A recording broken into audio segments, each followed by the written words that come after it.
Olá, boa noite, bem-vindos ao Ponto de Vista.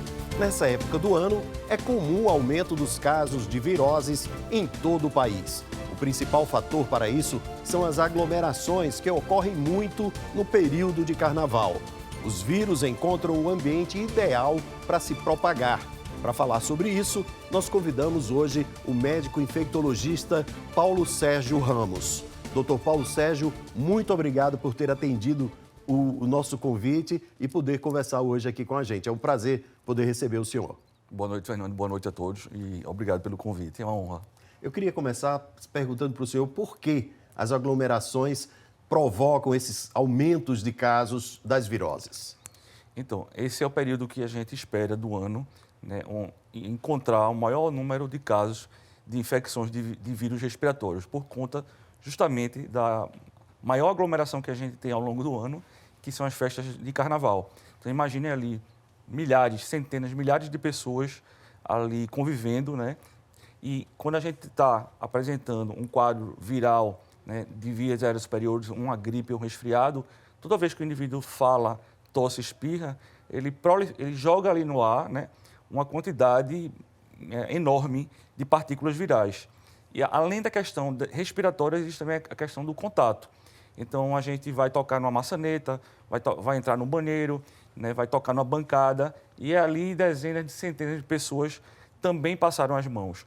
Então, a gente tem essas duas rotas onde vai ser possível a contaminação com vírus respiratórios. A via inalatória, né, a gente respirando esses vírus que estão dispersos no ar, ou através do contato. A gente não tem o hábito, não tem nem como, né, durante o carnaval, estar encontrando álcool gel facilmente, uma pia, uma torneira, para estar lavar as mãos, lavando né? as mãos e tendo cuidado de não levar essas mãos contaminadas para boca, nariz e olhos. Muita gente junta sempre é um campo bom para os vírus. Sempre, né? A aglomeração, a concentração de pessoas é um ambiente propício para a proliferação de todas as doenças virais. Além das aglomerações, existem outros fatores que possam contribuir para as viroses? Sim, lembrando que também durante, por exemplo, as festividades de carnaval, as pessoas passam ali vários dias, não dormem bem, não se alimentam adequadamente, se desidratam. Então, tudo isso aí leva a um quadro de estresse, né, temporário, então, esse estresse ele vai causar uma desregulação temporária do status imunológico e torna esse indivíduo mais susceptível. Tanto é que a gripe não vai aparecer no quarto, no quinto dia, no finalzinho do carnaval. Esse resfriado dessa gripe vai aparecer, às vezes, 5, 7 dias, né, após o término ali das festividades. Por ironia, eu estou um pouco gripado, gripei um pouco depois do carnaval, né? E hoje estou fazendo essa entrevista com o senhor. Quais são as viroses, doutor, mais comuns? Tá. Fernando, eu queria fazer só uma correção que eu acho importante. É que o leigo, as pessoas de uma forma geral, falam muito em gripe, onde, na verdade, para a gente definir gripe ou síndrome gripal, é necessária a presença de febre. Então, para a pessoa dizer que está com gripe, ela tem que ter febre e mais alguns outros sintomas, né? Tipo nariz entupido, coriza, tosse, dor de garganta. Quando não há presença de febre, a gente fala em resfriado. E há uma diferença, sim, clínica, né? As gripes têm um potencial de maior gravidade do que os resfriados. Então, provavelmente, o que você está apresentando no caso, no momento... eu tive um resfriado. Você está finalizando um quadro de resfriado. De fato, eu não tive febre, né? Agora, doutor, quando aparecem os primeiros sintomas de uma gripe ou de um resfriado, as pessoas sempre procuram tomar algum remédio que já tomaram antes, que deu certo, né? E tomaram e outras vezes, outras ocasiões, né? Se elas começam a tomar esse remédio e os sintomas continuarem, o que é que elas devem fazer? Que sinais devem levantar preocupação nas pessoas? De uma maneira geral, a gente não recomenda, né, a automedicação, porque a pessoa pode estar tomando um medicamento inadequado, um medicamento que vai causar, por exemplo, uma reação alérgica desnecessária. Por exemplo, vai se expor, às vezes, é uma vizinha que tomou um antibiótico quando teve um quadro gripal infeccioso. E a pessoa vai e toma aquele antibiótico e faz uma reação alérgica desnecessária. Então, a gente não recomenda a automedicação, mesmo para esses medicamentos usuais, como analgésicos e antitérmicos. Então, diante de um quadro, né, suspeito de resfriado ou gripe, a melhor medida é procurar a unidade básica de saúde, né? Se essa unidade básica de saúde está em horário que não funciona, é um final de semana, procura uma UPA, uma policlínica, mas é importante que seja avaliado por um profissional de saúde. Quais são os principais riscos da automedicação? Os principais riscos são o risco de tomar um medicamento, né, e desenvolver uma reação alérgica àquele medicamento. Por exemplo, vou falar muito particularmente do ácido acetil salicílico, né, que as pessoas conhecem como aspirina. Então, por exemplo, crianças com determinados quadros virais, como principalmente a catapora, mas também quadros virais outros, se forem expostas ao ácido acetil salicílico,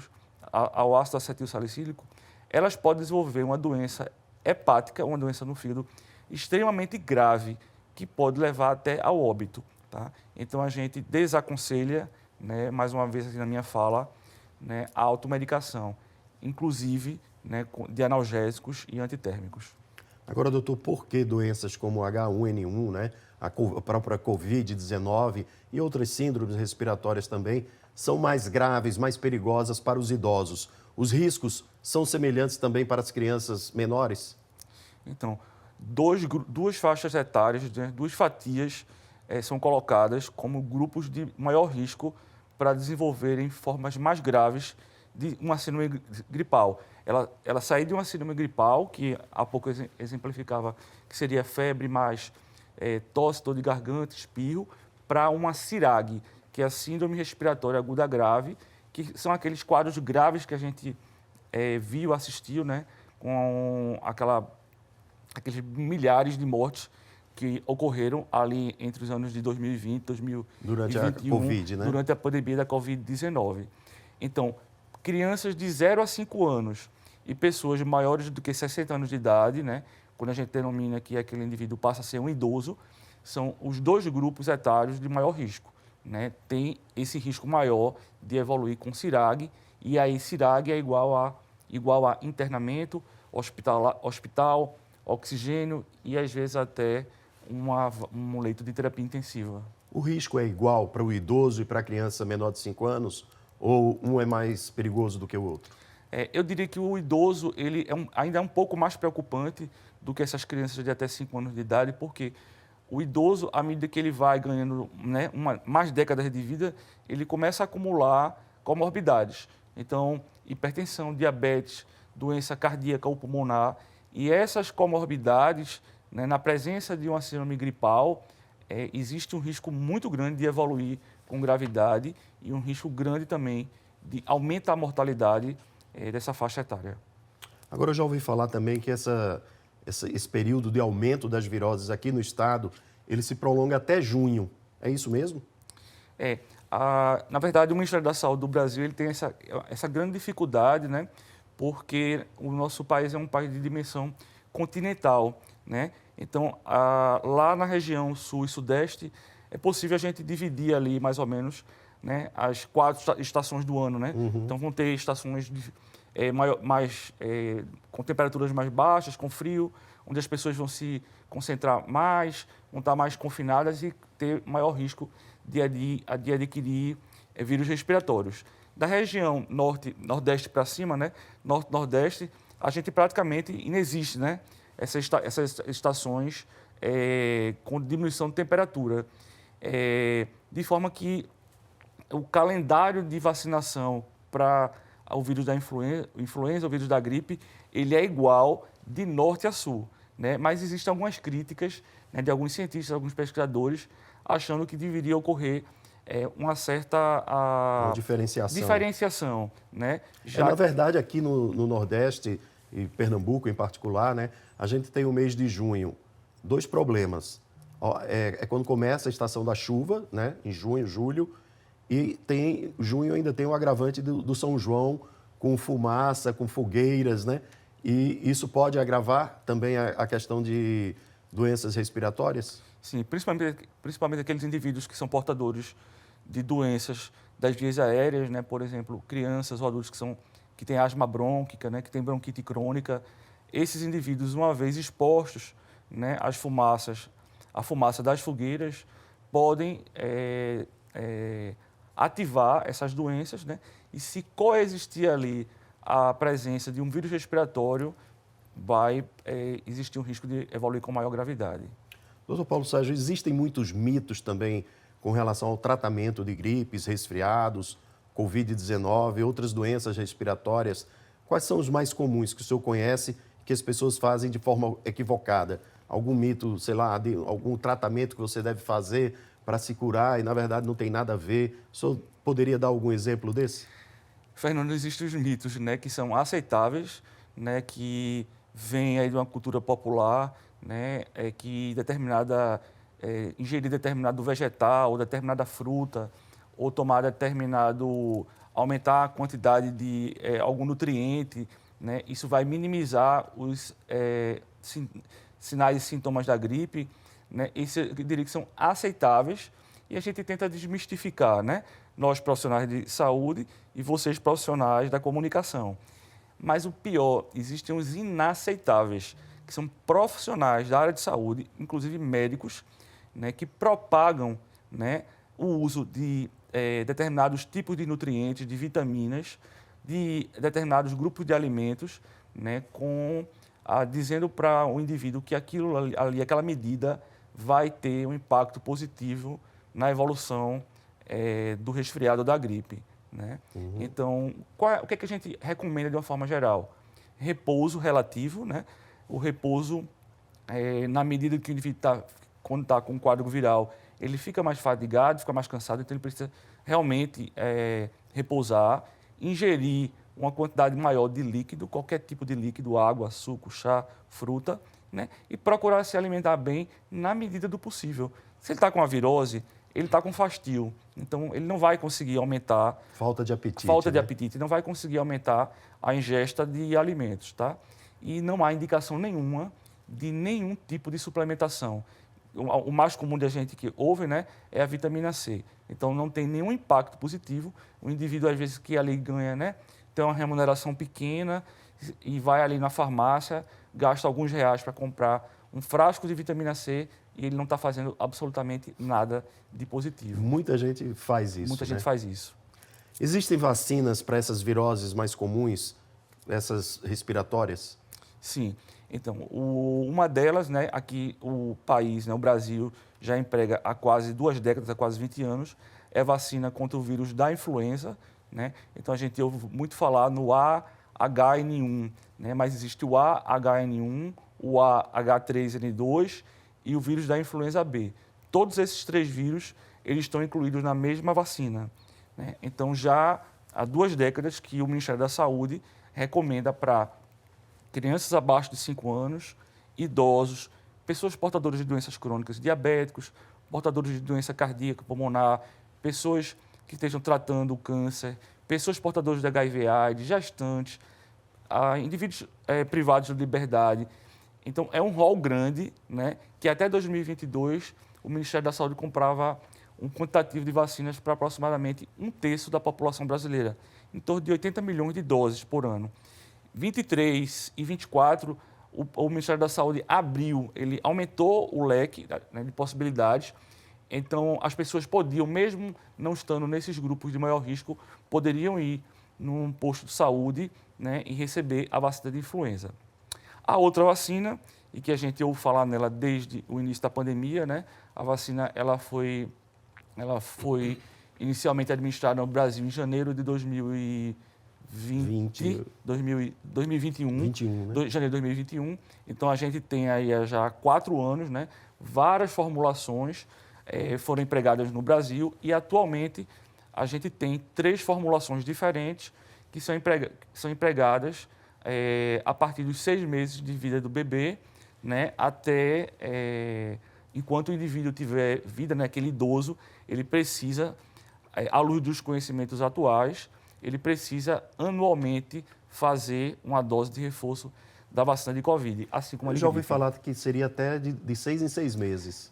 Alguns grupos específicos, então, pessoas imunodeprimidas, né, pessoas que têm HIV/AIDS, que tomam corticoide, que usam medicamentos biológicos, alguns grupos específicos, a vacina de Covid é para ser feita semestralmente, né? Mas na população em geral, né, ela é realizada uma vez ao ano. Mesmo acima dos 60 anos? Mesmo acima dos 60 anos. Isso, como eu estou te dizendo, isso é uma recomendação do boletim do Ministério da Saúde de dezembro de 2024. Né? Em relação à Covid, tudo é muito mutável, né? Muda às vezes dentro do mesmo semestre. Essas recomendações elas podem ser modificadas. Muito bem, doutor. Vamos fazer um rápido intervalo. A gente volta já já. Você não saia daí.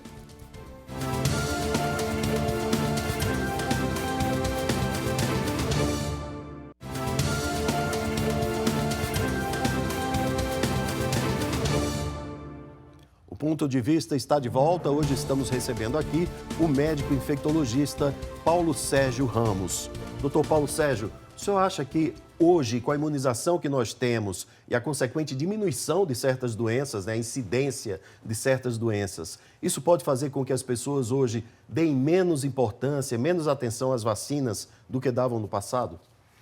Fernando, eu acho que a gente viveu um período, vive ainda, né? A gente vive as sequelas da pandemia da Covid-19. Então, é algo que está tão recente na mente das pessoas, né? Mesmo das pessoas mais jovens, né? São mais destemidas. Eu acho que a gente teve, sim, um grande ganho na questão da importância, né, da vacinação como um todo, em qualquer faixa etária. Mas é muito importante que a gente mantenha níveis de adesão a esses imunizantes de forma satisfatória. Os 90%, em torno de 90%, Isso. O ideal recomendado, né? Isso. Então, a gente considera que o ideal é que a taxa de adesão seja de, no mínimo, 90% a 95%, para que a gente consiga manter aquele agravo infeccioso controlado. E muitas doenças não atingem esses 90%. Alguns imunizantes, o Ministério da Saúde não consegue atingir essa cota, o que nos preocupa, né, porque, por exemplo, é o caso de doenças reemergentes. Então, o Brasil viveu, há uma década atrás, alguns surtos de sarampo. Então, o sarampo estava erradicado do país, já tinha um documento da OMS, uma certificação de eliminação do sarampo. E por uma negligência, né, as taxas de adesão à vacina de sarampo elas foram caindo nos anos subsequentes e a gente passou a ter, na década passada, alguns casos de sarampo, né, com risco de reemergência e termos uma nova epidemia de sarampo. A gente teve, no caso da Covid, muita gente que até meio que os negacionistas, digamos, da vacina, né? Muita gente que não acreditava no desenvolvimento de uma vacina em tão pouco tempo, que a ciência levava normalmente 10 anos para desenvolver uma vacina e com a Covid, em poucos meses, se conseguiu desenvolver uma vacina. Isso contribui, de certa forma, quando a pessoa adota essa postura negacionista com relação às vacinas, contribui, de certa forma, para que não haja um incentivo às pessoas irem se vacinar?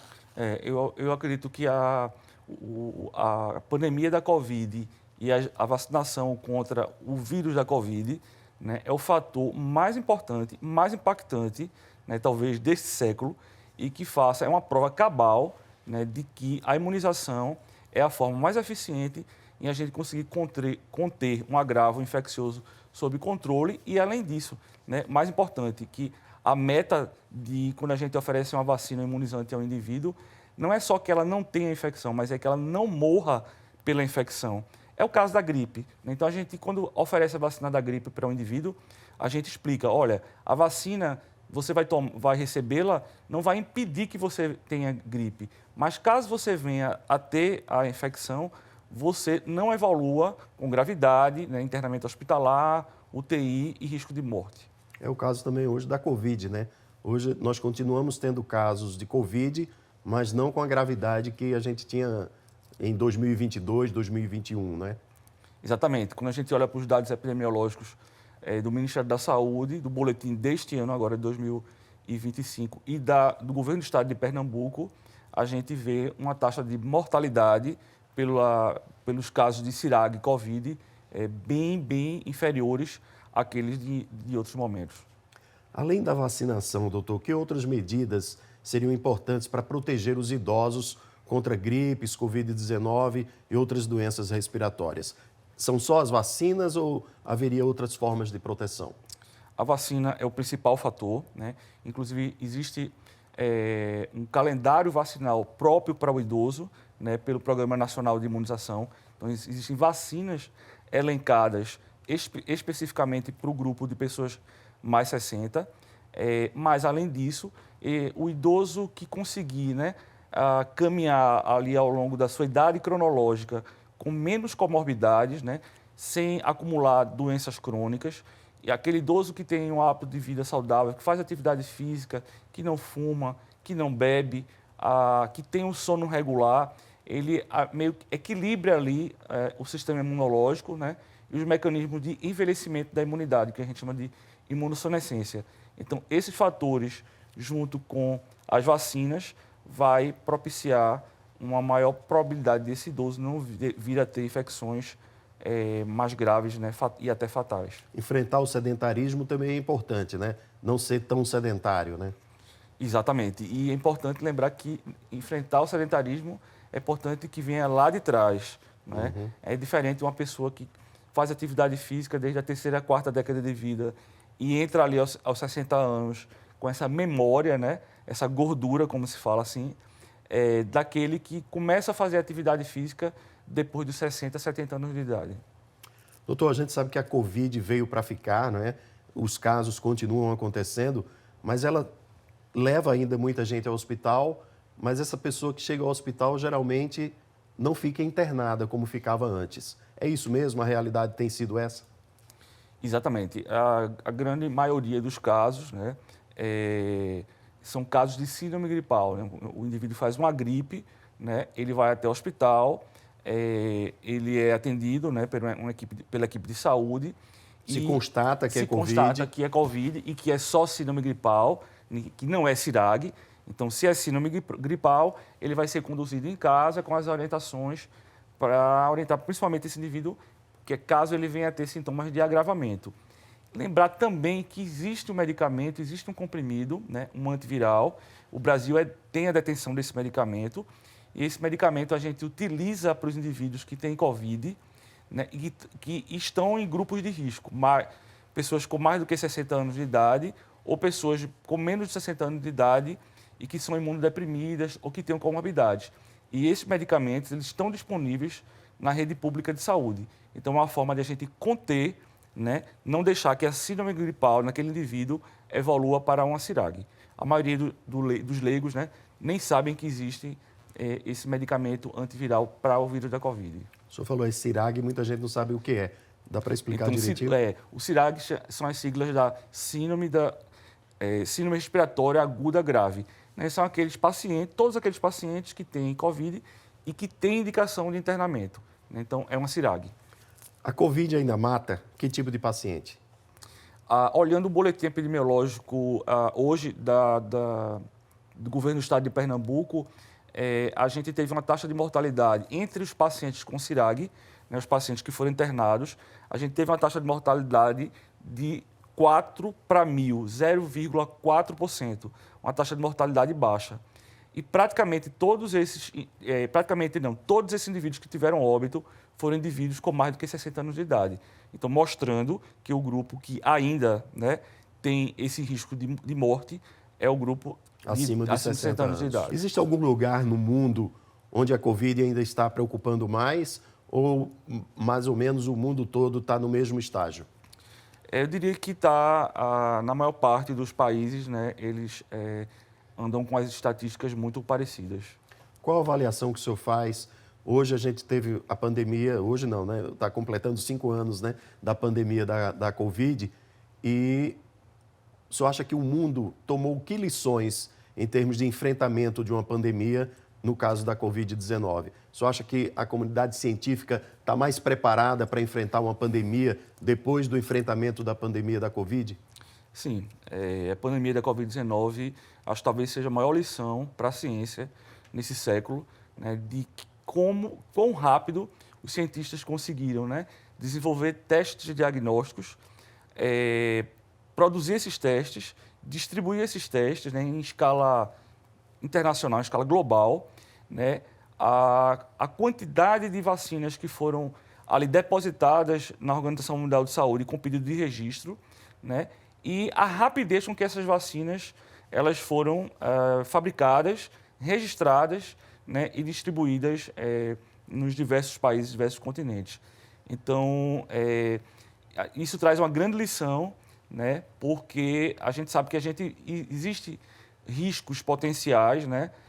A Organização Mundial de Saúde, inclusive, mapeia esses riscos, né, de outras doenças virais, né, principalmente de vírus respiratórios, que podem se tornar, no futuro, podem vir a ocorrer outras pandemias.